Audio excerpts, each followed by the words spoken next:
हुआ। साथ ही साथ बात करें तो शामली का पुरा और जनवेद का पुरा, ये दोनों ही पंचायत सलाहकार में आते हैं और इस गाँव की हालत बेहद खराब है। और बात करें अगर तो क्षेत्र सुमावली पड़ता है, यहाँ से इंदर सिंह कंसाना मंत्री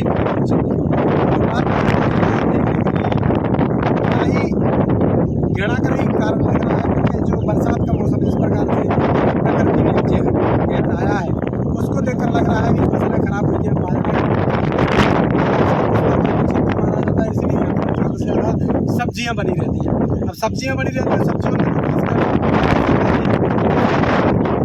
नुकसान हो सकता है। तो यहाँ पर 5-5 फुट पानी, 10-10 फुट पानी अगर खेतों में रहा है तो कितना क्या नुकसान रहा हो। तो लगातार हम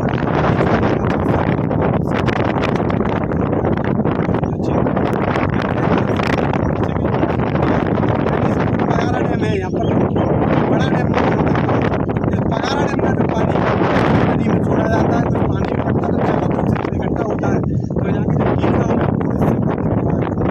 इसके नदी के पार में जो गाँव है वो भी प्रभावित होते हैं, क्योंकि यह क्षेत्र डूब की कगार पर आ जाता है। कभी कभी जो ऊंचे पर रहते हैं लोग बच जाते हैं, जिनके खेत हालांकि नीचे में है, तो इसलिए पूरी तरह से नुकसान मान सकते हैं, 100% नुकसान मान सकते हैं। अब प्रशासन शासन से क्या अपील है लोगों की और कितना क्या करते हैं के लिए, तो लगातार बने रही हमारे साथ। धन्यवाद। देख रहे हैं बाढ़ का इतना प्रभावित क्षेत्र, इसमें जो सड़क है वो करीब 3 से 4 या 5 फुट गहरी में चली गई है। अब ये आप देख रहे हैं जो दादाजी हैं वो जा रहे हैं लठिया के सहारे, और लठिया के सहारे और सर पर रखा हुआ है कुछ, जिसको लेकर जा रहे हैं खाने पीने की वस्तुएं, सब्जियां ऐसे लेकर घर में इंतजामात कर रहे हैं। ये जो क्षेत्र है सुमावली विधानसभा का जनवेद का पुरा ग्राम पंचायत सलाहता में आता है, और पानी के इतने हालत ख़राब है। आप देख रहे हैं कि कितना पीछे से आप देख रहे हैं तो कितना ये डूबते हुए जा रहे हैं। करीब 4 से 5 फुट देखो आप देख रहे हैं कि वो डूबते जा रहे हैं लगातार, और इतनी दूरी पर पहुंचने के बाद भी आप समझ रहे हैं कि खाने पीने की वस्तुओं का इंतजाम तो करना ही पड़ेगा। किस प्रकार से नदी से लोगों ने यहाँ नुकसान झेला है, कितना माहौल बना है खराब, किस प्रकार का समझ रहे हैं?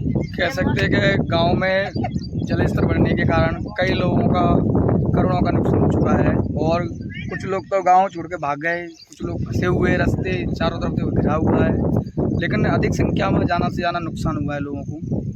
कितने गांव इस बाढ़ की चपेट में आए हैं आपके क्षेत्र वाले? कम से कम यहाँ देखा जाए तो 40 से 50 गाँव इस बाढ़ की चपेट में आए हुए हैं, और ये हमारे सुमावली क्षेत्र में आते हैं ये सारे गाँव।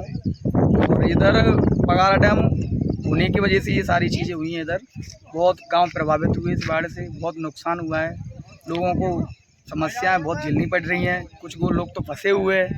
पास का कौन सा गांव है जो अपना एक जनवेद का पुरा है, वो चारों तरफ से घिरा हुआ है पानी से, लोग फंसे हुए हैं, समस्याएं झेल रहे हैं। और अपना एक नज़दीक में शामलीपुरा भी आता है, वो भी फंसा हुआ है, डाबीपुरा भी आता है, वो भी फंसा हुआ है। समस्याएं से झेल रहे हैं लोग, पीड़ समस्याओं को परेशानी में झेल रहे हैं, चारों तरफ से पानी से घिरा हुआ है।